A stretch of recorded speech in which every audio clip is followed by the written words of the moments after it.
Oh, cool. Ladies and gentlemen, wow, look at that. We're we're within 2 days of an episode dropping. We're back. Isn't that kind of crazy? You already know what show this is. It's a Floor Spacers podcast, as per usual, the greatest sports show in the world. But again, right now, Steve and I are irrelevant because we are joined today by the one and only Mr. Recurring guest, of course, Rish. Rish, how you been, bro? How you been? Chilling, chilling. Thank you guys for having me. Always a pleasure to come on and talk hoops with you guys. For sure, bro. Appreciate your presence, of course. Your Course. magnificent basketball knowledge, of course. But today, obviously we're prepping for the NBA draft that's happening this Thursday at 7:30 p.m. EST. I believe it's 7:30. I have no idea, but yeah, like I said before, guys, I'm obviously really super excited. You know what I mean? I think especially considering the fact that, well, at least for the Cavs, we have the 14th pick, and I think this draft is a little bit more. It's not just top heavy, and there's a bunch of like names, a bunch of routes that we can take. So I'm personally really excited for this. I know the Sixers have a later pick.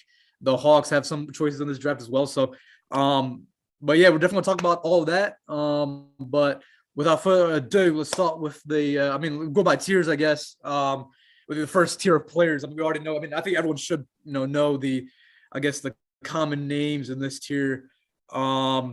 And unless I'm tripping, it's gonna be out of in no specific order, I guess, because I guess I've seen a lot of wishy-washy going back and forth. But obviously you got Auburn's Jabari Smith, then you got Chet Holmgren, and then you got I'm tripping. I'm already blanking out Paolo already. Banchero. Uh, Paulo Banquero, of course, and then Jaden Ivey. Toronto. I guess the top four I would say is like the really. Am I missing someone else? Would you guys say the top four really the first tier? So that's probably the consensus top four on Yeah, most mock drafts. tier one of players. Mm-hmm. And yeah, so it's funny because I think like during I guess like tournament, I was like, oh yeah, obviously like Chet's gonna go number one, blah blah blah. I was like surefire about that, but I think as far as with the Magic, got the first pick and everyone's trying to talk about it, I think it's more than certain that Smith's gonna go number one. Gentlemen, how do we feel about that? I think like the top three that have been like consensus, I don't know if that's a word, but are like just generically put in order of Jabari, Chet, and then Paolo. For me, it kind of works in reverse because I like all three of these guys. Like I think just as a step one, I don't think any of these guys are like your number one option on a team. Like when you usually go into a draft, there's usually like the Tatums.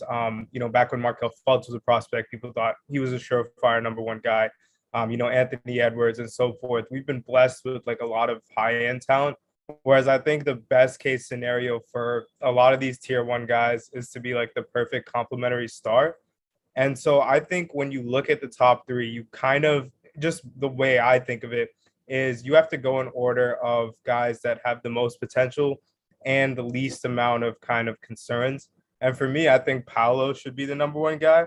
Um, I think the defensive concerns are a bit overstated. I think he's decent on that end. I don't think he's above average or matches Jabari or Chet. But at the end of the day, this is like a 6'10, 250 guy that can create his own shot, that has like a pretty decent handle and has shown some passing capabilities. I think he's kind of the safest bet if you are looking for a franchise cornerstone. The way I view Jabari is not to say that they're the same player because they're not, but he kind of operates like a 6'10.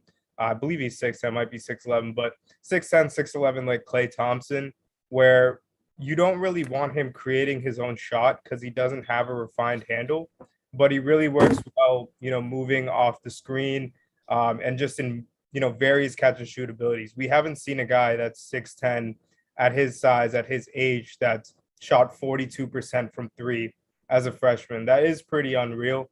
But I think people have this misconception that he's some ball handling, self creating, like 6'10 Brandon Ingram, Kevin Durant type of prospect when he really just isn't that guy. I also think his finishing needs a lot of work for a guy that's 6'10 and has an over 7 feet wingspan. He's not really that proficient on that end. but he's definitely the best shooter for his size that we've seen in a very long time. So I understand the hype, but I don't know if I'd be comfortable with making him the number one pick when there's a guy that I think Paolo Banchero has more upside. And for Orlando, I think Chet could present more potential playing alongside Wendell Carter. I feel the same way about Chet. I would love to see Chet in Orlando. That's what I want. That's like my ideal number one for them personally. Like what you said, the defensive potential with Wendell and Chet would be incredible. Like kind of like a Horford Rob Williams type thing they could run, because Chet's really good at helping and closing out in the corners. He could like play that Rob Williams role in defense, and then Wendell Carter's kind of like the Al Horford in that situation there. But yeah, like you said, I think Paolo probably has the highest ceiling out of the three, because I think that he's probably the one who's most likely to be able to like create his own shot and kind of be that, like, not really a number one option like you were saying. Like I agree with you on that point, that these guys are like going to be like perfect complementary guys as like their ceiling. But I feel like Paolo's probably got the best chance to be like that high upside guy out of the three, to because he can do things on his own, create his own offense, and his passing is pretty underrated too. Yeah. And I think also like it's kind of shameful that Jaden Ivey like isn't included in these convos because the type of player that he is. Um, but with Ivy, it's kind of like positional value at this point, where it's like you don't take a guard number one anymore. Everyone kind of sees the value of wings. But in my opinion, I think the most kind of NBA ready, the most kind of surefire guy that I have to make what I expect of them is Jaden Ivey, just because the explosiveness is just like out of this world. It's very few guys we see, on that end, get to the basket at the rate he does. And while the jump shot like is a question, he started out the season really hot from three and eventually tailed off. His free throw numbers indicate that he can still progress on that end. And like, I think people are talking about his shot like he only shot like 30% or 29%. He still shot 36, 37% from three. So I don't think it's that much of a concern as people are making it out to be. He's got very long arms despite being 6'4". And I think, he's a guy that you look at some of these teams that are either looking for a second guard like a Detroit, or are potentially rumored to be trading up like in Atlanta or in New York.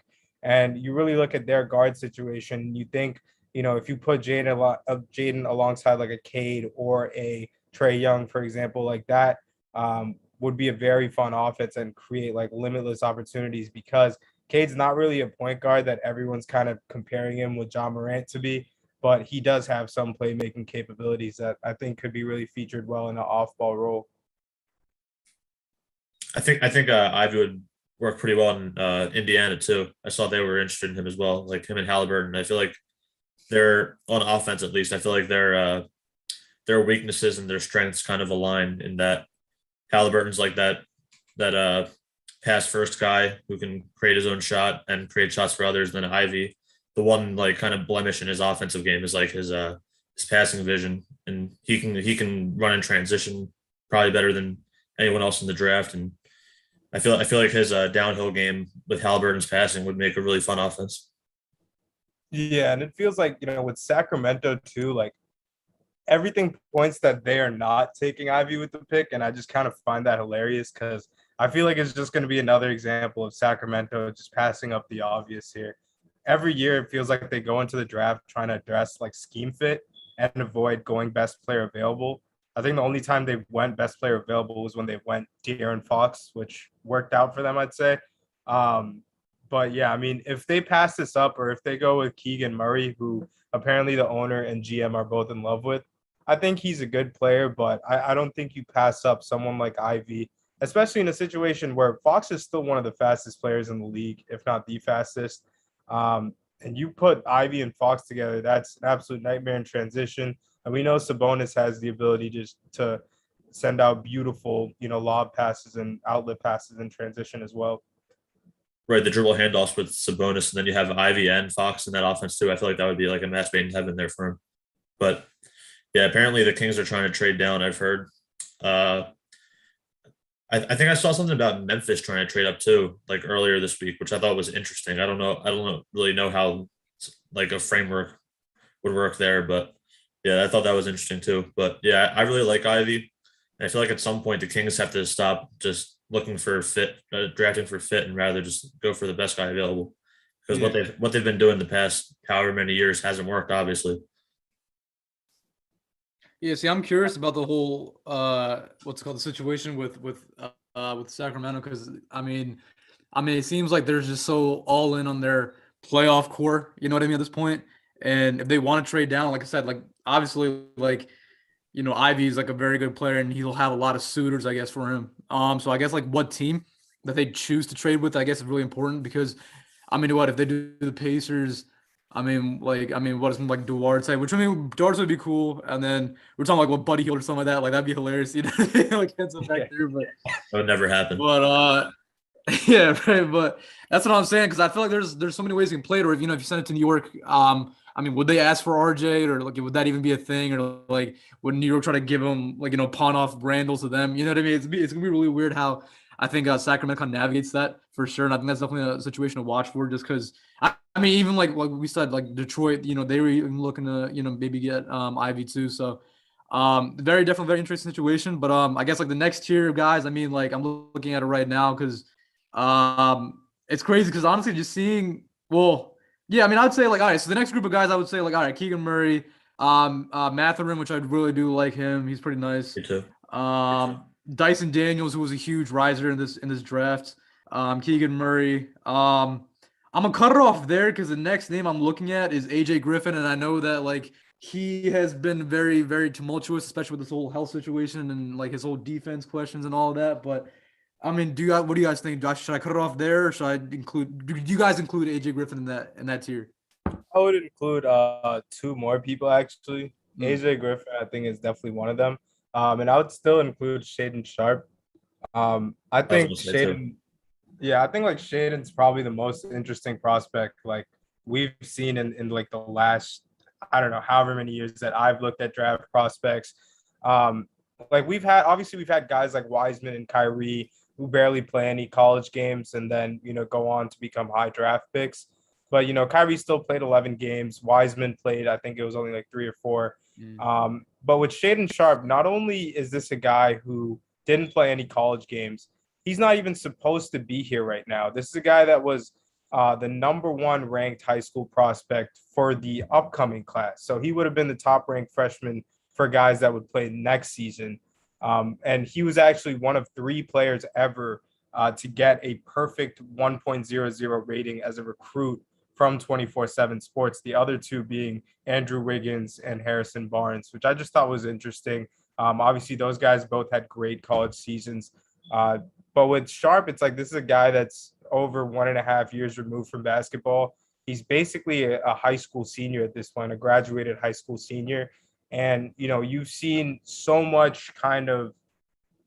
highs and lows with him. Not like him as a player, but like his draft stock. Like you have some people saying Detroit should swing on him at 5, and then you have some people saying that he's not going to fall past 12 with OKC, but he's still going to fall because of the uncertainty.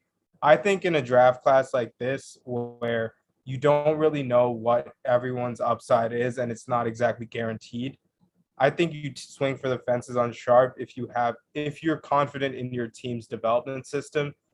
People don't get perfect 1.00 recruiting scores for nothing. And it's kind of hard to evaluate Sharp because all of his game is off, from 2020 and 2021. And, it's just high school ball at that point. But from what you see, the guy has absolutely ridiculous athleticism. The jump shot looks decent mechanically. The handle and the ball, the playmaking is kind of where you draw question marks, but it's something that you look at, and you look at a guy like I think Jaylen Brown this year in the playoffs, where those are like 2 persistent things that he's struggled with as far as ball handling and playmaking, obviously, but he's still succeeded longfold. And I think that's a kind of ceiling that you want to paint a picture of Shaden with. His size and intangibles make it look like he has the defensive potential to be really good.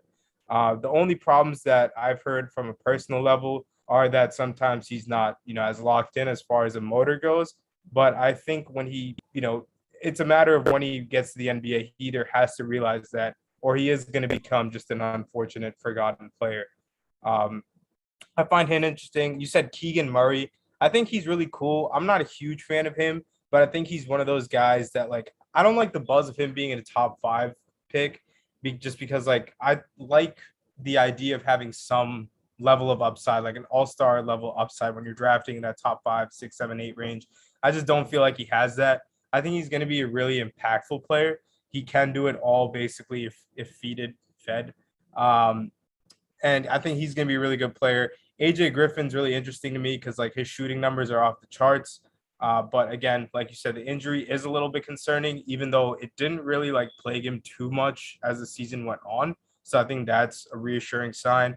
Dyson Daniels, I'm actually not as high on just because I like him in that late lottery range, but I don't really like him in the top 10 range just because, I mean, I think people are really glossing over the fact that this is a guy that shot 30% from three and only 55% from the free throw line. I mean, that's pretty bad. Obviously, I think the shot looks decent and he can do basically everything else on the court, but I think it just really limits his ceiling. But like, this is a guy I think the hype is kind of being overstated because he came into the combine with everyone thinking he was 6'6", but then everyone found out he was 6'8", which is cool. I mean, like, it definitely improved my view of him, but not to the point where I'm moving him from like 14 all the way up to number 5, number 6, where I've seen him recently. Abraham, like with Dyson, I really do like his game. I feel like he'll be like a really impactful player. I don't see him like having much star potential. Like the obviously he has the questions with like his jump shot mechanics, and he's like not really a consistent finisher around the rim. But other than that, like he plays some really good defense. He can rebound pretty well. He's a really good passer. I feel like if Portland were to use their pick at 7, obviously they're rumored to they're trying to continue to build around Dame. They want to create. They still want to make some win now moves. I guess that's what they're doing. But I feel like if they were to use the pick, I feel like Dyson Daniels would be a pretty good option here because they already have Damon Simons, who are some really good offensive pieces who can create their own shot. So I feel like Daniels can come in like you said, he's 6'8". He could defend He could defend wings too if you want to run like multi guard lineups like that. I don't know, just something different that they haven't tried out really. And I think that would be a pretty good spot for him if he were to go that high. Yeah, no, I think the story of Dyson has been really like interesting because like Rish just said, like the fact that like all of a sudden he's like 6'8" out of nowhere, you know what I mean?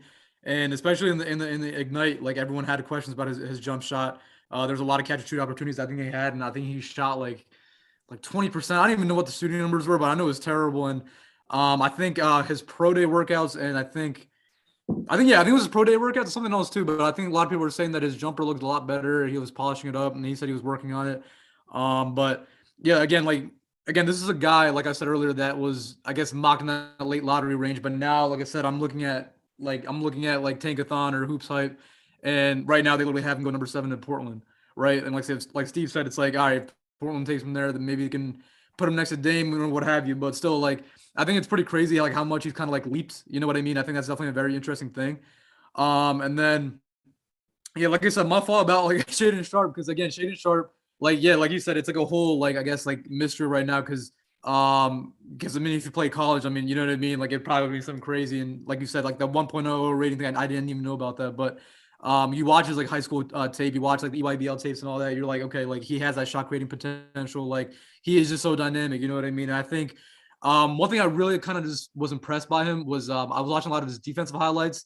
And obviously, I'm not going to say obviously, yeah, like you said, his motor has definitely been kind of inconsistent, but his defensive game is there. You know what I mean? I like how he kind of tries and he like uses length and I like how he like switches over. He's pretty active on that, and I think I was like, okay, like that's pretty impressive to see. You know, I mean, I thought he'd be like a cocky offensive only type guy, but he was even doing that on like on the AU circuit, YBL, tournaments and all stuff like that. But yeah, and then AJ Griffin as well. I've seen a lot of Cavs fans talking about AJ Griffin potentially slipping through the cracks and going all the way to 14, which would be interesting. I doubt that would happen, but like you said, I think like his jump shot and all that looks pretty cool. You know what I mean? Like, as far as like offensively goes, like he looks really good, really interesting. Like I feel like he's one of those guys. If he makes it past like that like 7-8 range, I feel like teams should kind of be like okay, you know what, like run the podium, we're picking this guy. You know what I mean? But I mean, and like I said, I'm looking at it right now at Tankathon. They have him going to San Antonio number 9. So I mean, again, I feel like that'd be a pretty like solid like pick. I feel like that, you know what I mean? Like I think like again, the idea of them is pretty cool. It's just again, how much will those injuries really go as far as affecting him in the long term? I mean, because again, it's like a similar thing we talked about with Michael Porter Jr. 2018. It's like, you know, the questions with his back and his knee and all that were brought up, and it was going smooth for a couple of seasons, but now, you know, you see all the drama that happened this year. So definitely an interesting thing. I feel like it's like one of those type of picks. But and like I said before, I think Matherin, I think he's pretty nice as well. I really like his ability and has like how much of like a big guy he is, you know what I mean? And I think like again, like how dynamic is. I think I watched only like limited like film on him, but I think like again, like the game speaks for itself, you know what I mean? And I think again, like a top 8 pick, if they have him here going to you know, New Orleans, I feel like that'd be very cool as well. But yeah, I think that really is it. Murray, I haven't watched at all really. I've read some scouting reports on him, but I haven't really watched any film yet. But he looks pretty sturdy too. So if he goes to Indiana, that'd be cool. But again, let's see how that like whole trade front really works. But I guess that's the second tier I would say, and then the third tier, the next tier, the tier that I really care about, of course, is Jeremy Sohan, Jalen Duren, Johnny Davis, Mark Williams, Dieng, Mark Williams, or not, I said Mark Williams, Dieng, Malachi Branham, Jalen Williams, Oshai Baji, Tari Eason. Does that sound good enough to y'all? Like honestly, that's yeah, right. All right, yeah. So okay, so here's how I see it, right? So this is a group of guys that are just like very interchangeable, right? Like no matter who you ask, it's going to be like different guys at different spots, right? So now obviously what I care about here is, you know, where the Cavs are going to pick at 14, right? So apparently all these rumors have been coming out that we've promised Dieng apparently a draft selection, which is interesting because let me just say, I'm not going to lie, I like Dieng's game, or I like his potential rather, because I know like the NBL, I know he started off really bad, but then the last like 10 or so games or whatever, I heard he started to do good. But the thing with Dieng for me is like, all right, obviously the defensive upside is there, his playmaking is there, his catch and shoot is there, and then they said he always has potential to kind of shoot off the dribble like KD type thing, and I was like, okay, that's cool. But the only issue with that is I feel like his ceiling is obviously very high, but his floor is also very low. And that's the one thing that scares me about picking him with the 14th pick, is just because I feel like if he comes in, I don't think he would be able to really contribute anything right off the bat.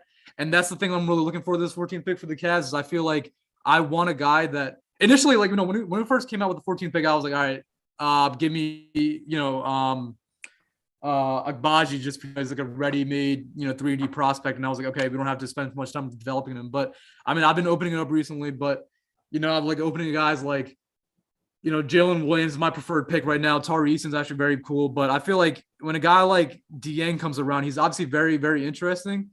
But at the same time, I feel like we don't really have enough time, or we don't have that much of a window to kind of be like,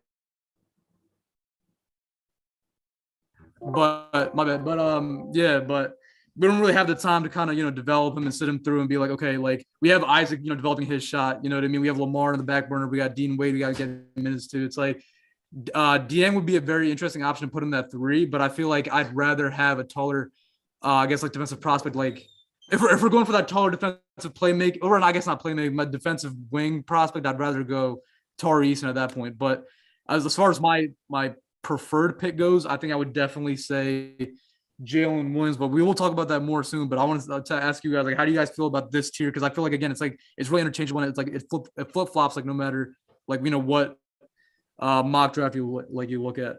So how do you guys feel about this tier? Yeah, so with tier 3, I actually have 2 more names. Oh, you already said Jalen Williams, so I actually wanted to just throw Jaden Hardy in tier 3 too. I'm still really high on Hardy. I think like people didn't give him the same leeway that they gave Jalen Green last season. Like if you remember, Jalen Green struggled in the Ignite for much of the first kind of portion and then picked it up. Obviously, Hardy had like a much bigger struggle as far as efficiency goes, and shot making was his kind of call to the league. So for him to struggle was that definitely dropped him down a lot of boards, which is understandable. But I don't think people kind of applied the same respect for the improvement that he made in the second half, which still makes him really high on my board. Like when I look in this tier 3, I see Malachi Branham, or Bingham, Branham, Brandon. Malachi Branham, Jaden Hardy, and Jalen Williams. And those 3 guys I have comfortably like in my predictions as like top 15 players from this draft class, when it's a couple of years down the line when we're able to kind of review things. I think Malachi Branham has a ton of untapped potential. This is a guy that's like just the definition of an absolute shot maker. And I think when you look at this playoffs, when you look at a guy like Jordan Poole, who was so important for the Warriors, you need guys like that on your team. And Branham can do it from all 3 levels. The problem is that he's not an excellent creator yet, but he does have really good flashes in the pick and roll. So I actually have Branham above guys like Johnny Davis, who most people would have above him. Moving on from that, with Johnny Davis specifically, I'm just a little bit concerned that he doesn't really create creation for himself.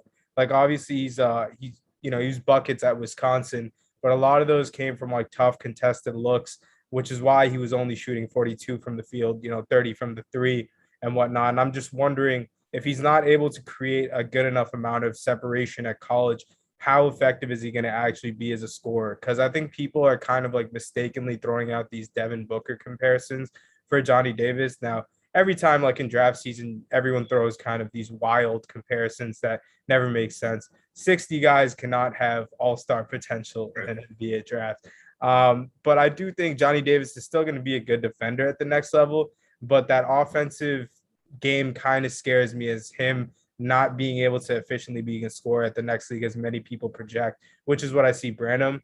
As far as Duren and Mark Williams goes, more things I've heard recently is that more people secretly have Mark Williams above Jalen Duren in their big boards, which is interesting because Duren came in as one of the most hyped big men prospects. Obviously went to Memphis, which is kind of a mess with Imani Bates and Penny Hardaway running the show there.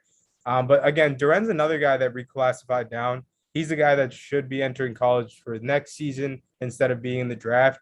But I thought I still have Duren higher than him just because I think the jump shot potential is a lot better. With Duren, it looks a lot smoother. And he's only 18 years old still, making him one of the youngest guys in the draft. He's a fantastic shot blocker, obviously a primary lob threat, great finisher with the 7'5" wingspan. But Mark Williams does present an interesting case to being above him, which is what I'm curious as to what teams will kind of look for in this draft, whether they'll prioritize potential or more immediate impact at that kind of late lottery range. Because Mark Williams is 7'2". I mean, the guy reportedly has like a 7'9" wingspan and a 9'7" standing reach. So the size is just ridiculous. And he pretty much does like very similar things to Duren. They both occasionally take mid-range shots. I just think Duren's mechanics look a lot more smoother. But that's kind of that 1-2 punch that I'm looking to see what will come out of. And then I like Agbaji, but I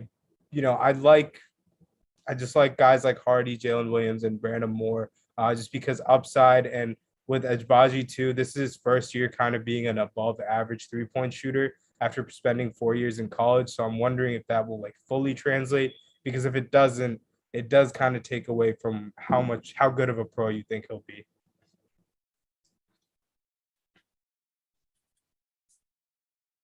Yeah, I agree with with what you said about Duren and Williams. Like a lot of people do have Mark Williams kind of rising above Jalen Duren, and I also really like Mark Williams, but I think Jalen Duren has a lot more potential to be like a defensive anchor than Mark Williams does.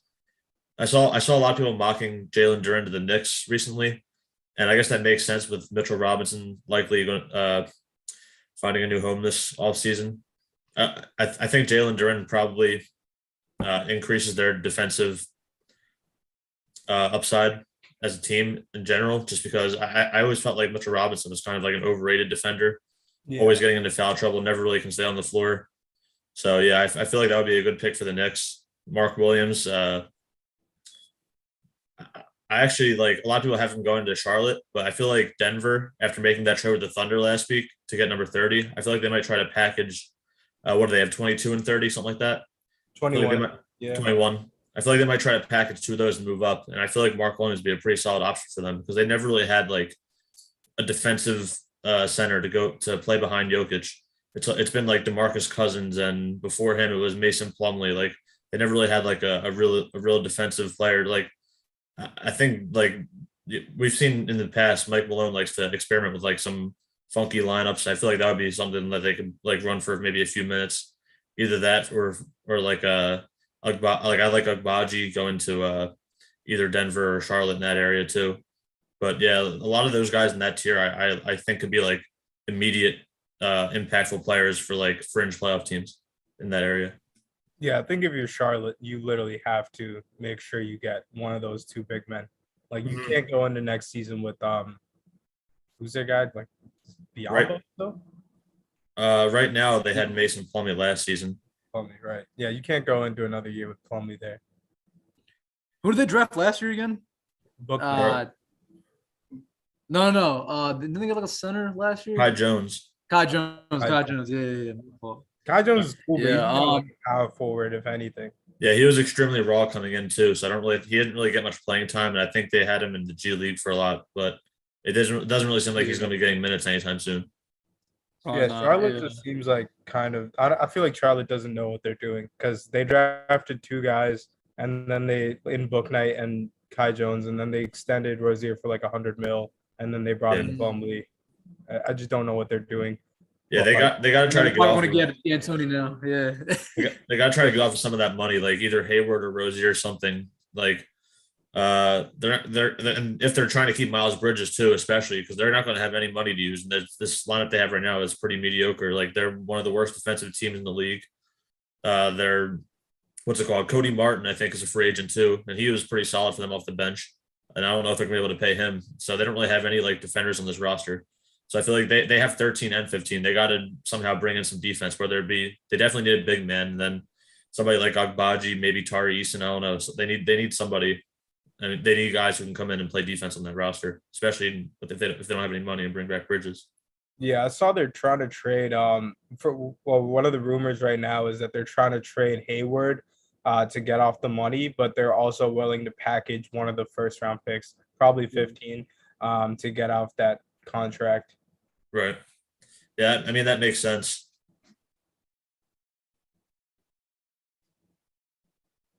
As an Atlanta fan, Rish, what were you looking for them to do? At what, they have 16, right? Yeah, I mean, with Atlanta, it's kind of confusing because right now the rumors are just all over the place with Capella and Collins. If we do trade Collins, I don't want to get Dyson Daniels. I feel like that would I'm not like I like Dyson Daniels. I think he could be like a Derek White, Kyle Anderson type of impact guy where they do a little bit of everything and help winning basketball. But Collins, as much as I have like my gripes with his inability to dribble or really do much of anything on his own, he's still like massively important for us and puts up like borderline all-star numbers. So if we trade him, I'd hope to get Ivy. But if we're staying at 16, then three of my target guys right now are Jalen Williams, just because he can do it all. I think love him. He's coming to Cleveland. Yeah. He's coming to Cleveland. Sorry. If he was like at any big program, I feel like he would be a lock top 10. But I'd say Jalen Williams, Jaden Hardy, or like Malachi Branham would be on my wish list for Atlanta if we're stuck at 16. Right. Yeah, Jalen Williams. I this week in particular, especially like I've been watching a lot of his film, and like honestly, yeah, like you said, if he was at a bigger program, I feel like he would have so much more buzz. Like I know recently he's been like flying up mocks. I think he was like projected second round for a long time. Yeah. And then like the last like 2 to 3 weeks, he's been rising. Now he's like could go as high as like late lottery. But yeah, I feel like he doesn't have many holes in his game. Like the only real thing that I've seen him struggle with is like his handle's not like incredible, but like he could still run like a pick and roll, and he's a pretty good playmaker, and he can score from all three levels. Like, and he's long as hell. He's like 6'5". He's got like a 7'2" wingspan. He can defend too. Like I really like him as a prospect. Yeah, exactly. Yeah, no, that's what I'm saying. Like, my bad. You're Yeah. good. No, keep going. Oh, shit. Yeah, I was like, I mean, this is a guy that he's only spent like 2-3. I'm pretty sure he's only 20 years old right now. So it's not even like you can use the age argument as to why he doesn't get no buzz. I think like he also isn't like super shifty or explosive like a lot of the current like guards are. So that's kind of an issue. But I mean, like you said, there's not that many holes in his game that you could point out and be like, oh, this is gonna be why he stinks in the NBA. Like everything points to him at least being like a competent starter or good role player type of player at the next level. I also All really right. like So this is Sohan. my fault. What'd you say? You can go ahead. All right, no, that's all right. So that's what I'm saying. Like, I mean, Steve, I agree with you because, bro, literally this week I was like on a binge, right? I was just watching straight Jalen Williams highlights, and actually, no, and Rich, like, yeah, he's 21. That's the thing. Like, he's 21. So, I mean, I guess that's the thing. You know what I mean? Because I know he's like, his birthday is the same, or no, his birthday's the day after my birthday, which is funny, and that's why that's why I want to be more. You know what I mean? But pause. But you know what I mean? But but that's what I'm saying. It's like, all right, like you look at his game and his first of all, he's a 3-level scorer. I mean, first, let me preface this by saying that once my article drops, y'all can read it because I did a whole breakdown on Jalen Williams. But 3-level scorer, right? He can get to the floater, right? He can get to the layup. He's long. He's 6'6". He's had a big ass wingspan. I actually forgot what it was, but he's like what, like 6'4" wingspan. I got to. What was that? 7'2". Yeah, 7'2" wingspan, right? Yeah, and like I said, on offense, he can get his own three. He steps in a three. He steps in a lot of NBA range threes. I saw that, right? His catch and shoot game is insane, right? And that's the thing too, because the catch and shoot, like, all right, people might say it's a small sample size, but at the same time, like, it was literally him at Santa Clara initiating everything, right? So the catch and shoot possessions were already limited as it was. So first of all, his mechanics look great. His 3-point shot looks great, right? And people, yeah, obviously people say that he lacks like lateral quickness or I guess like he doesn't really project to be a hot. What was that? Like first step.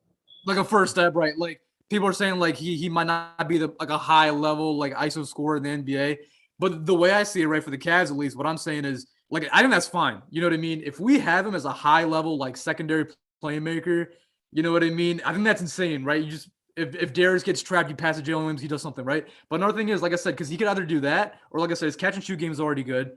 He has a couple of times where he's kind of cut to the basket a little bit when he has like off ball screen set for him. Like I feel like that was really cool too. And I think again, like you guys said, it's like if he was in a bigger school, he'd probably getting more buzz right now. You know what I mean? And like ever since the draft combine went down, a lot of scouts have been falling in love with him. He's been moving up draft boards. His measurables are great. You know what I mean? He has a great attitude. It's like there's really no holes that I can really poke like about in his game, and like that's what I'm saying. But especially considering the I guess circumstance that he'd be walking into in our team, like that's why I feel like perfect choice. You know what I mean? And I think like I said earlier, like with the 14th pick, I want a guy who can come in and contribute, but at the same time have a little bit of that ceiling that he kind of meet and grow into. So I think like Jalen Williams is like definitely my like top like dream pick. But yeah, like you said, I feel like with Atlanta, like he'd be great too. Like if he was next to Trae Young, you know what I mean? And I think like again, his size is just so key. And like one other thing I wanted to say about Jalen Williams, like I've seen other people say it. I haven't said this particularly. I'm not saying I'm saying it, but people are saying like a lot of teams were upset that obviously they couldn't get their hands on Cade Cunningham last year, right? But if you look at it, Jalen Williams, I guess it's like he's like a discount version of Cade, right? He's got the size, he's got the three level scoring ability. He has the playmaking ability. He has a deeds, like you know what I mean. He hasn't still an upside to go in the league. Obviously, he's still older and obviously probably not as good as Cade. I'm not trying to like blaspheme or anything, but I'm saying like he has that skill set a lot of teams really coveted last year, and they kind of missed out on Cade. So I feel like, especially like you guys see it too, like the way he's been moving on draft boards is definitely like indicative of something, right? So he's great. Like I really like his game, and then I wanted to ask you guys about Tari Eason just because I feel like he's probably one of the more hot and cold players I feel like of this draft just because like he's so dominant defensively, you know what I mean? He has the measurables of like a Patrick Williams, Kawhi, but like it's just like all right, on defense he can do all that, but then on offense it's like if a defender cuts off his right and forces him left, he's done. You know what I mean? And then like his 3-point shot is like a really, really weird thing to analyze right now because it's like the volumes and then the percentage is respectable, but his mechanics are weird. I think he brings the ball up off of the right side of his face, right? So it's just like it's really weird. And it's like people have no idea what he's going to project as. Like I think he's probably going to be like a power wing, like a Patrick Williams, like big 3-4 type guy. But I wanted to ask you guys about him just because like he's been a really wishy-washy player. Yeah, so with Tari, I guess this episode is gonna make me come off as like a Keegan Murray hater, but I actually don't think there's a lot that separates Keegan and Tari. And I guess that makes me high on Tari too, which I am. I still think like, yeah, I don't think you're gonna get like high 3-point volume. I think he could grow into it because like he didn't get a lot of reps as a freshman. He got a lot more as a sophomore, obviously. And so I think last year was kind of his true freshman year. And there's a lot that you can build off that. The volume isn't there as far as 3-point shooting, but it wasn't really there with some other big guys that have shot the ball well, such as like a PJ Washington. And PJ Washington's volume didn't really come around until year 4, but you saw the glimpses early on in his Kentucky career. And to get back to Tari, I think this is a guy that, again, another one of these kind of great athletes that we have in this draft class. He can really stretch out between wings, I think all the way up to fives with his wingspan. Not to say that he should do that like 100% of the time he's on the floor, but like the fact that he has that defensive versatility marks him really high on my board. And just the fact that, again, like so many of today's offenses are dictated by guard play, like exciting, young, high usage, high kind of passing levels, high pace levels with the NBA offenses. And I think that's a situation in which Tari can thrive in because he's such a fantastic athlete. There's a guy that has a great vertical. We know he's a great cutter. And like alongside guys in that kind of mid, late lottery, before 20 kind of pick. I think they could really strive with guys like Shea, Garland, LaMelo would be here. Trae Young, obviously, Jalen Green / Kevin Porter, and Chicago with kind of Levine and Lonzo dictating a high-paced offense. And even with New York, who I assume would, handle the reins to quickly, who, no pun intended, does like to play with a quick-paced offense. So with all those guys, I think, Tari is going to be a good, solid pro in the league. Not like, obviously, I don't think he's going to be like a star, but I think he's a guy that you can go into the draft and you can expect that you can get immediate contribution from him, obviously in limited play. And then if he strives within the role, then, build up his role as the season goes on. Yeah, he's a real athlete. Like I've seen a lot of film from him in recent weeks too, and the way he gets up in transition, like it's like if you throw him the pass, he's going to get you a bucket pretty much. And what his help defense is also insane too. Like all he's got to do is put his hand in, and his hands are incredible. He like pokes so many balls loose, rips so many guys on drives. They don't even see it coming because of how he could like stand so far away from them. His length and his athleticism are so crazy. He just grabs them and runs down the court. I think he averaged like 18 points a game in college this year, and he doesn't really have like a great jump shot mechanics. Like I feel like a lot of his points come in transition or from he draws a lot of fouls too. He gets to the free throw line at a pretty efficient rate. I think I saw it's like nine attempts per 40 minutes, something like that. So yeah, I feel like he's going to be like if he can get the jump shot down, that would be awesome. But even without it, I think he's going to be a really high impactful player. Like I would love to see him in like an Atlanta or I would like Cleveland too. I feel like he would play well next to Garland, but I feel like they have like higher priorities with like wing players more so than somebody like Tari. Yeah, and speaking on Tari actually reminded me that we actually didn't talk about Sohan at all.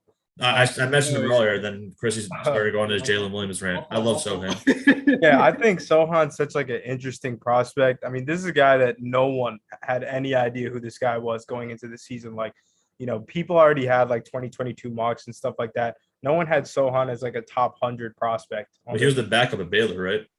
Huh? He was the backup of Baylor, right? Yeah, exactly.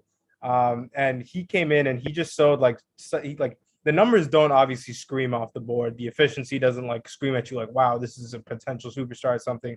But when you watch the tape, it's like his feel for the game on both ends is just absolutely unreal.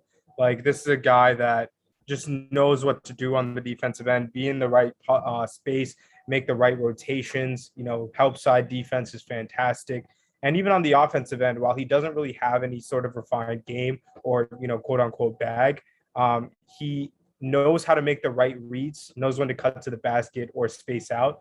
And I think in this league where we have such high quality shot makers, shot creators and stuff like that, you need a guy that just out there and knows kind of what to do when they're needed and not needed. And I think Sohan presents like really good value for that. Yeah, you put it perfectly. Like he can do pretty much anything you ask him to. Like one guy I compare him to, he's kind of like an Aaron Gordon type player. Like on defense, he can switch on the guards, and like his lateral quickness is pretty insane for his size. Like I've seen him like guards came and get past him. He'll like force them into some really bad pull ups whenever they try to drive. He'll close out in the corners. His weak side defense is actually really good too. Like he'll get up there and attack the rim too. He could play a little bit of small ball five probably. Like his potential, he can guard like 1 through 5 maybe in some lineups. I would love to see him in like an OKC or something like that. Like they already have a really cool like funky lineup with all these like really lengthy guys, and I feel like adding him to that group to develop together would be pretty awesome. Yeah, and then one last guy to just throw in tier 3, Marjan Beauchamp, the last. I like him.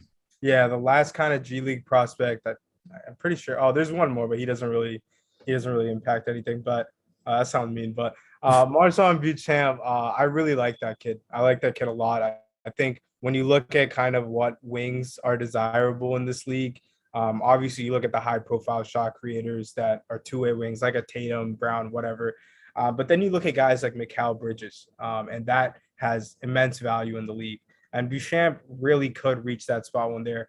If you ever get the chance, I'd suggest, looking into how he came up. This guy has like one of the coolest stories as far as how he became a draft prospect.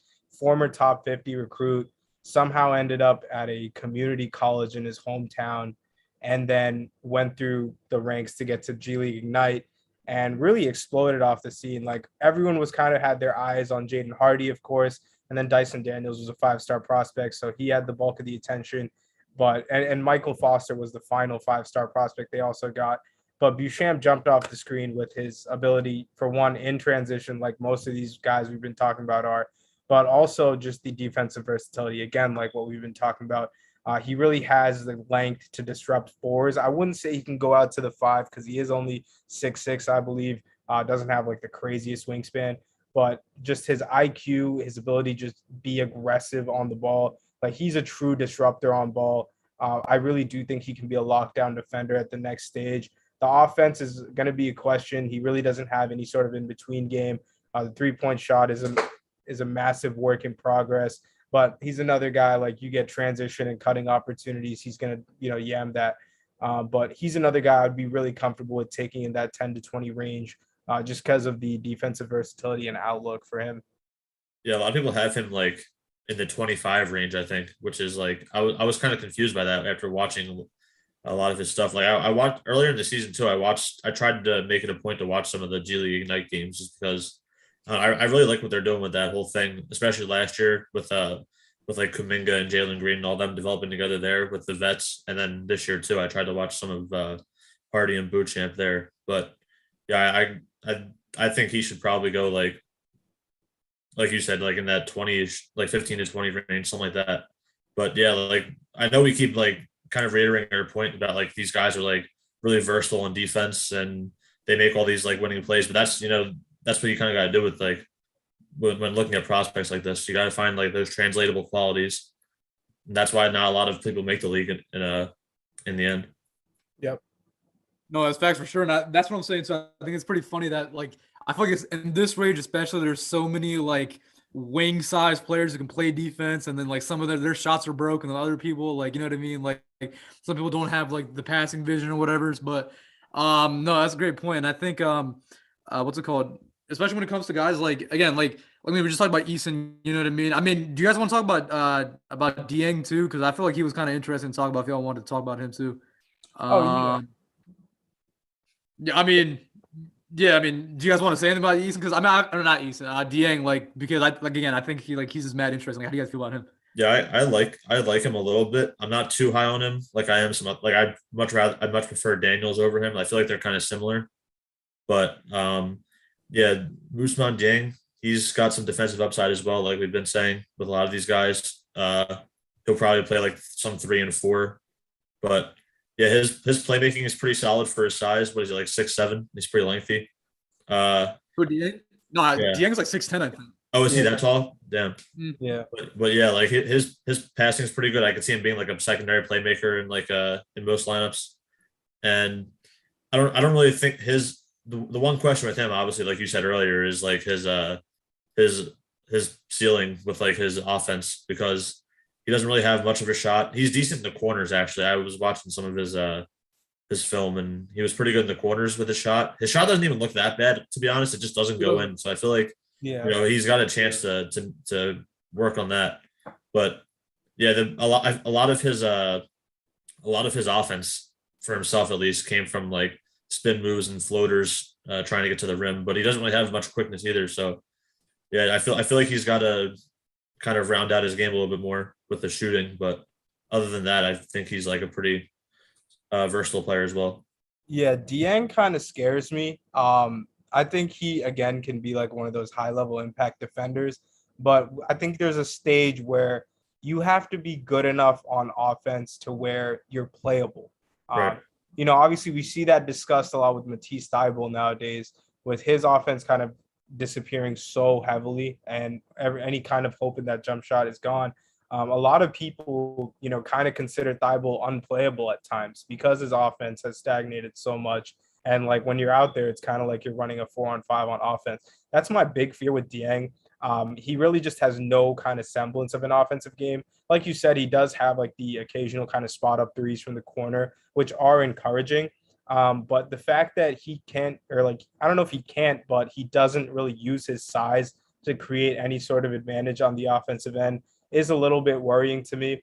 Now, I think, of course, you can say this with a lot of prospects, but with him specifically, if you are able to get him in the right kind of tutelage or right kind of developmental system where he can work to really go beyond his offensive game and open up his own confidence, because it really looks like he hesitates a lot with his offensive game, which is why, that first half of the Euro season, the splits were absolutely atrocious.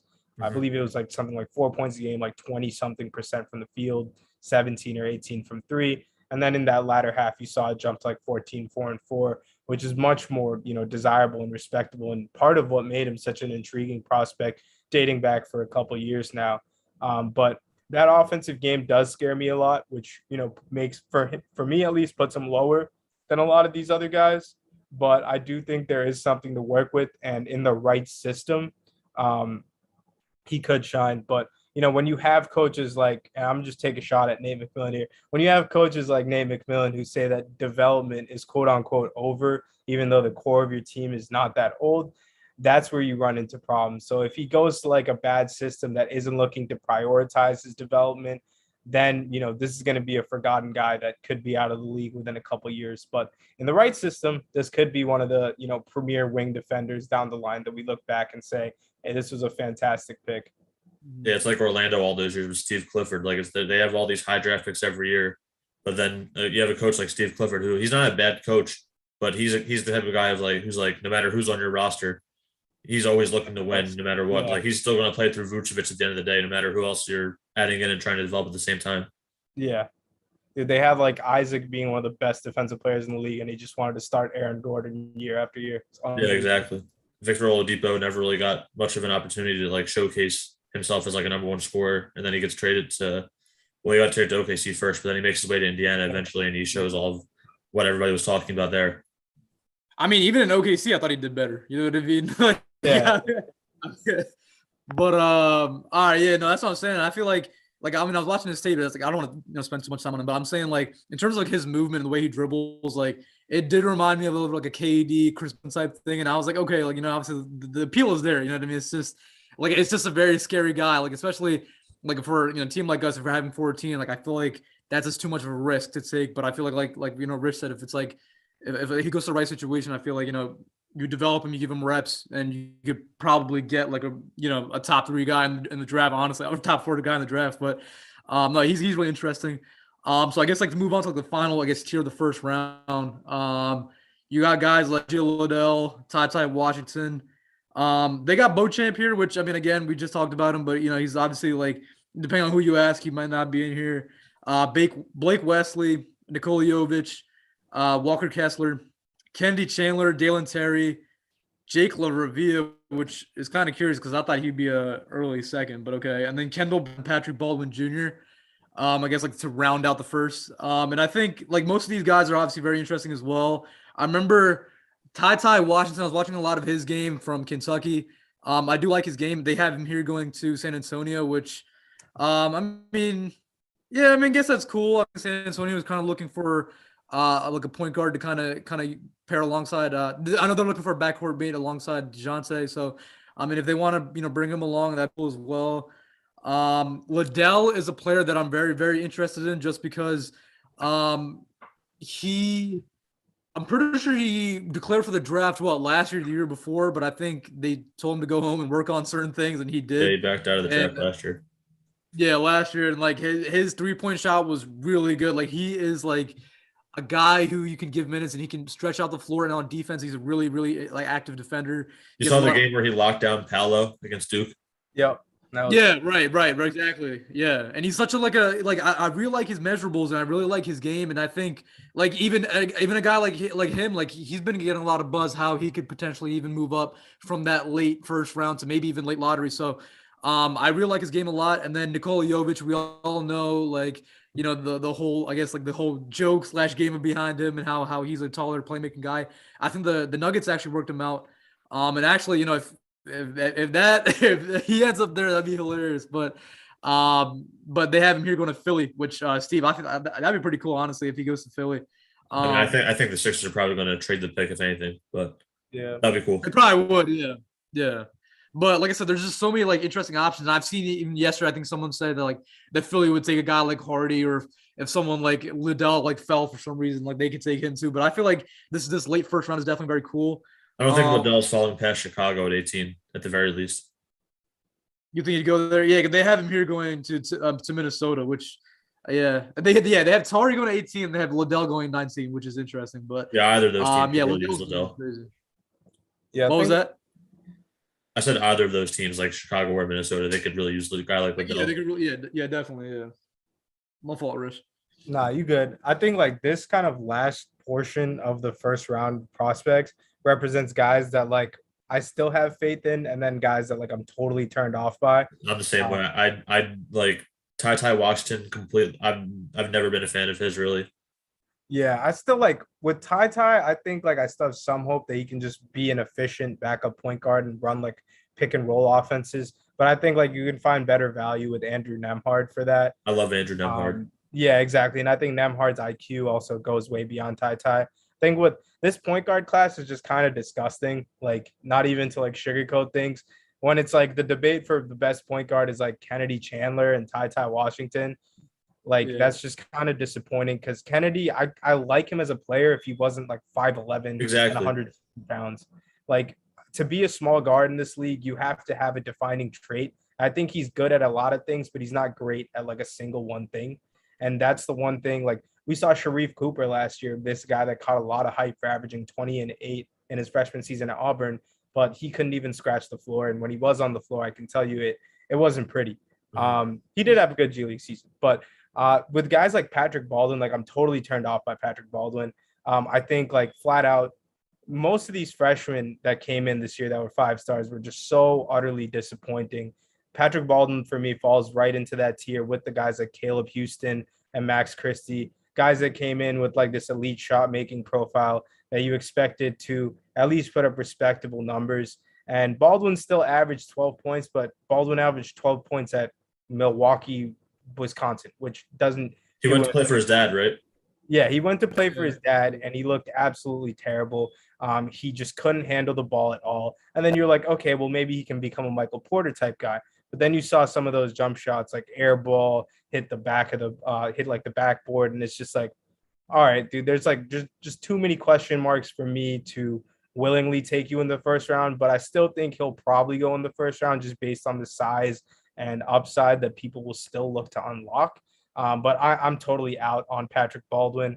Kendall Brown, I think, is interesting because he's a superb athlete and actually a really good passer. But again, he's a little bit too raw for me. But if someone wants to swing on him at the end of the first, I'm fine with that. Blake Wesley, though, I am really high on Blake Wesley.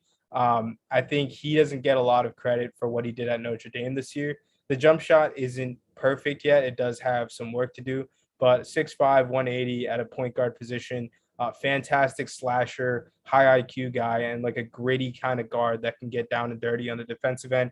I really like the upside that he could bring to a team. I think so Josh Primo last year, went way higher than anyone expected at 11 to San Antonio when most people had him at that like 18 to 30 range.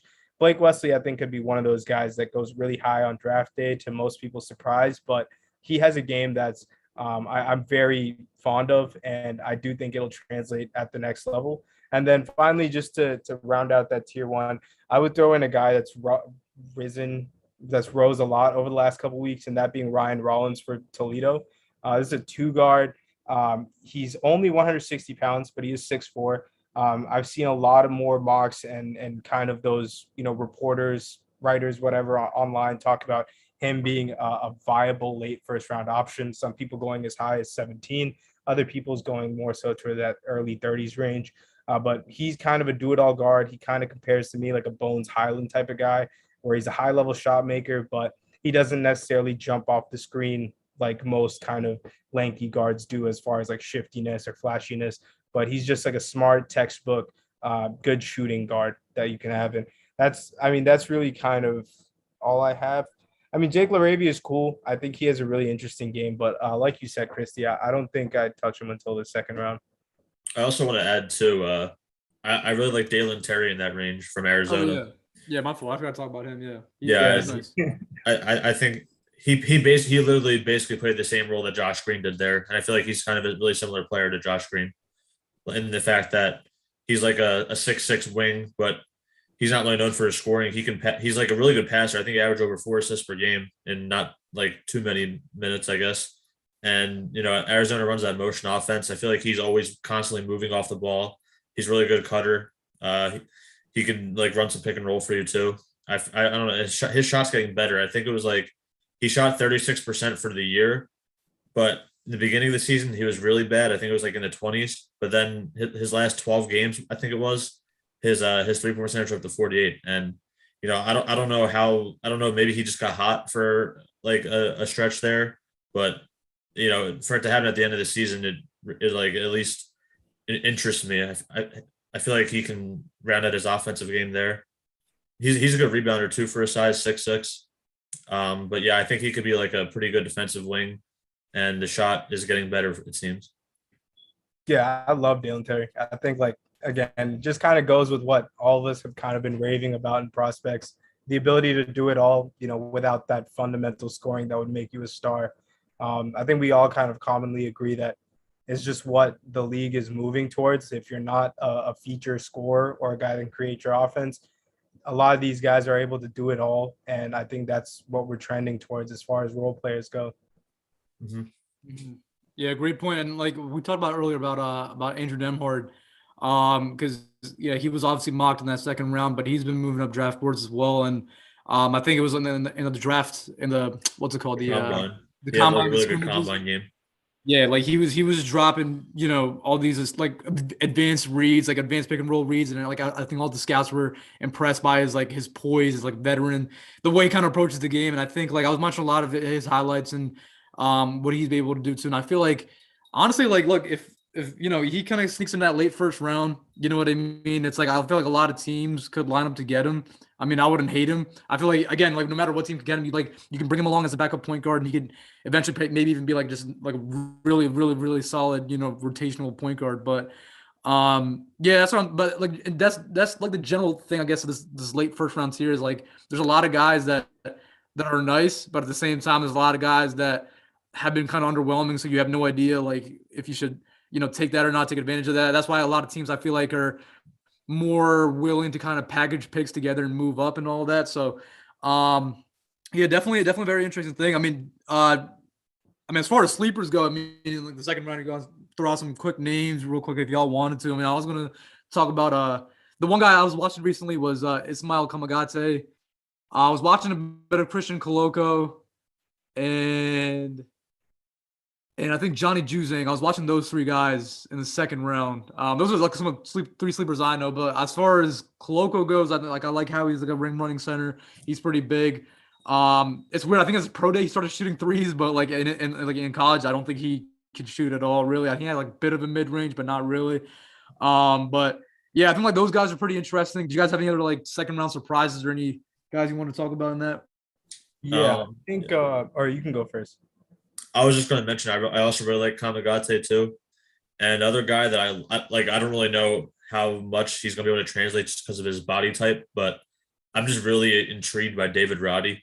Just the fact that like he can pretty much do anything. Like his shot creation is pretty good. He's like 6'6", 250, which is kind of insane. But yeah, like I said, like his all around game is pretty nice. I really liked what he did. I was rooting for his team to make it far in March Madness too, just because I wanted to keep watching them. But they I think they got eliminated in the first round. But yeah, I really think he can, if he can like improve his body a little bit, I think he could be an impactful piece like mid second round probably. Yeah, I like Kamagate too. I think like Kamagate and Koloko. I mean, to go along with a lot of these second round guys, like you said, like there's not high. This draft isn't like superstar level or amazing and all that, but I think a lot of these second round prospects are guys that you can easily make the argument for being first round picks. I think Kamagate and Koloko both kind of fit that profile with Kamagate's potential as a rim runner and rim protector, and what Koloko's shown as a rim protector in college and also a rim runner with his size. So kind of just to run through mine as quick as possible. I would have brought him up earlier. It just kind of slipped my mind. I love Bryce McGowan's out of Nebraska. Yep. 6'7", lanky wing, great shot creator. Was a little bit inefficient at Nebraska, but they also really didn't have a great surrounding core around him. I do think in the right developmental system, he could become special. Special meaning like pretty good. The two overtime elite prospects, which is like, if you guys aren't familiar, yeah, John Montero, and I also like Dom Barlow. From what I've heard, Dom Barlow has like an incredible work ethic. There's not too much known about him, obviously, because he did play in a league that only went up against high school teams, and he's only played high school basketball. But he does kind of have the kind of prototypical modern stretch center build or makeup, whatever you want to say. So I'm really interested in those two. And basically, if they can kind of make overtime a viable place, just as a kind of predict, like a maybe forecasting. If you guys are looking ahead to next year, 2 of the top 5 picks next year are from with overtime, right? They got some crazy deals. Yeah, those 2 Thompson twins are ridiculous. But that aside, I like Wendell Moore a lot. He's kind of another do-it-all small forward that can also hit the 3. Spent 4 years at Duke. I feel like he just kind of has a good feel for the game at this point. I think he's going to be a decent role player at the next level. Justin Lewis out of Marquette, it's a big body, 6'7", 240 wing. I think his versatility as far as being able to defend on the perimeter, but also being a fantastic rebounder and an interior presence could land him a nice spot.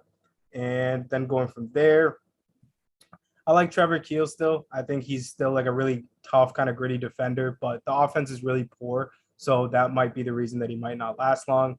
Alondes Williams from Wake Forest has a really good playmaking outlook. Yeah, like he's a little bit on the older side, but he's still a fantastic athlete. And again, can really do it all for you. 6'5". Some of the international prospects I like, Gabriel Cressida. He's kind of very quietly risen up draft boards as a really good shooter. And I think that will be valued, obviously, because the name of the game in the league is shooting now. And then finally, just to wrap things up, I'll say keep your eye out on Darion Sebron from NC State. His stock took a little bit of a hit because people thought he was 6'7", but he's actually 6'5". But he's kind of more like a 6'5" power forward, but he has fantastic rebounding outlook. He plays way stronger than his build. He's kind of like EJ Liddell in that sense, but I think Sebron has a ridiculous first step and is able to get to the basket at will, which I really like. He's not like a crafty dribbler or something like that, but his speed with his strength kind of make him an interesting combination. So that's all from my end. Just to add to, I also really like Christian Braun from Kansas. I think he can be like a pretty solid like 3-and-D 2-3, and he's also shown some signs of being like a capable ball handler. I just don't like. I think he's got to be a better decision maker. He cut down his turnovers too. Yeah. I think he's shown that he can be a good passer, but I think his decision making, he's got a pretty good feel. So I feel like that shouldn't be too much for a problem at the next level. Yeah. Yeah, and also like you brought up Alondes Williams too. I feel like I was watching a lot of his game recently because I mean, if we end up with him with our second round picks, like I'll be great. I'd be happy. I really like his game a lot. Like you said, like he's a bit on the older side, but I feel like again, like I think his defense is pretty nice. His playmaking is good, and then I think his catch and shoot is really good too, right? If I'm not tripping, if I remember correctly. Yep. Yeah. So I feel like it's like a more of like a senior, I guess, player that we can bring in and kind of have him in the team. And I feel like he's nice. And then yeah, and then I mean, I guess like some undrafted guys like I mean, I'm talking about Isaiah Mobley and Sharif O'Neal. You know what I mean? Those are like some like the names that you can try to take a swing on. But yeah, definitely a lot of like interesting names like Seaborn or Seaborn. Is it which one is it? Sebron. LeBron, right? Yeah. So it's like, he's been getting some like talks about like some buzz a little bit here and there. So I'm like, all right, pretty cool. But yeah, Isn't like there, I said, isn't there another Jalen Williams that's supposed to go in the second round too? yeah, Oh, with the an eye, Arky yeah, from Arkansas. Yeah. Yeah, the big man, yeah, right? Yeah. yeah. I heard he's 32. Yeah, I haven't He's watched pretty anything solid. about him, so I have no clue. What was He that? had a disgusting dunk over Ben Carroll in the tournament. Oh, word. Oh, okay. I didn't know that. But yeah, that's what I'm saying. So it's like, yeah, there's like a lot of like interesting options, I guess, like sleeper and then like undrafted as well. So definitely gonna be a very fun, I guess, like very interesting draft night. It is the day after tomorrow. And I mean, obviously, me personally, I can't wait, obviously. But it's not even just because of the picks. I mean, like because all the rumored trade that might go down and what teams are looking to move up or move down. So I think that should be really cool to monitor. But yeah, guys. I mean, I think that should really be it. Unless you guys have anything else to add. No, yeah. No, I feel like we touched on everything. A Yeah. lot of really cool prospects, and like you said, I'm looking forward to it. I feel like there might be some decent a decent amount of trades, maybe some movement because there's not really many free agents this offseason. So I Yeah. feel like teams might be more inclined to make some moves at the draft. Yeah, I'd say like I feel like every year we go through the process of like these ridiculous draft trade rumors that don't come into fruition. Only like one or two of them do. But I think, like you said, with the kind of weaker free agency class that we have, with this kind of like not star heavy draft class that we have, I think more people will look to make the trades to get who they want and who will fit in their system since it's so role player heavy. Right. Right. No, yeah, great point. But yeah, so that's what I'm saying. Hopefully we're primed for a very, I guess eventful Shams and Woj tweet fest and Michael Scott and whoever the hell else wants to tweet. But yeah, it should be fun for sure. But yeah, guys, thank you so much for checking out this podcast episode. Again, huge thanks for Rish for coming out. Rish, if you want to plug the Switch Sports Show. Yeah, so the Swiss Sports Show hasn't been active in like a year now, but Christy, you know TK. Me and TK are actually working on coming out something together.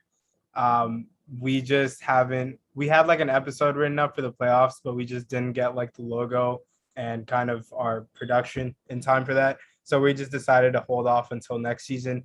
But next season, me and TK are coming out with this thing called Hoop Gurus. And yeah, we'll see how far that goes. And, we'll probably collaborate as soon as that goes up. All right, bet. Yeah, say less. I Awesome. want to hear. Again, the Switch Sports Show, top tier. All right, sports show before Switch came along. Of course, I'm playing, but no, for sure. Because because it was pretty cool. I feel like Rish again laid out the blueprint. You know what I mean? I was like, all right, bet we're going to start our own podcast and get that out there. But definitely look forward to that. Definitely let us know when that goes live for sure.